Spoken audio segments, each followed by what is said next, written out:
নূর একদিন দাদুর সাথে বসে কথা বলছিল। সে জিজ্ঞেস করল, দাদু, মানুষ মারা গেলে কিভাবে কবরের মধ্যে থাকে? কবরের প্রথম রাত কেমন হয়?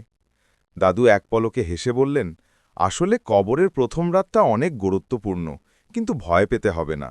আমি তোমাকে একটি গল্প বলি। দাদু গল্প শুরু করলেন। একটা ছোট্ট ছেলে ছিল, তার নাম রিয়ান। রিয়ান খুব ভদ্র ও দয়ালু। সে সবসময় আল্লাহর নিয়ম মানত, মানুষকে সাহায্য করত আর মা বাবার কথা শুনত। রিয়ান যখন মারা গেল, তখন তার আত্মা কবরের মধ্যে প্রথম রাত কাটাচ্ছিল। কবরের মধ্যে তার সঙ্গে দুটি ফেরেশতা এলো।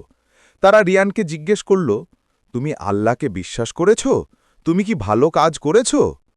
রিয়ান নির্ভয়ে উত্তর দিল, হ্যাঁ, আমি আল্লাহর প্রতি বিশ্বাস রেখেছি, চেষ্টা করেছি সব সময় ভালো কাজ করতে।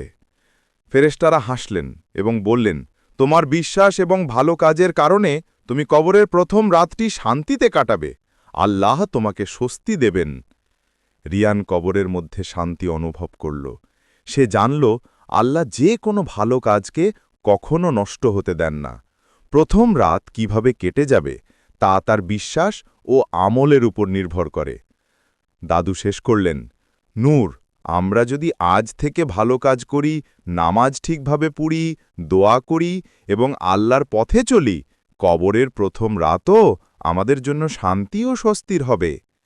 নূর চিন্তাশীল হয়ে বলল, আমি প্রতিদিন চেষ্টা করব যাতে আল্লাহ আমাকে সন্তুষ্ট থাকেন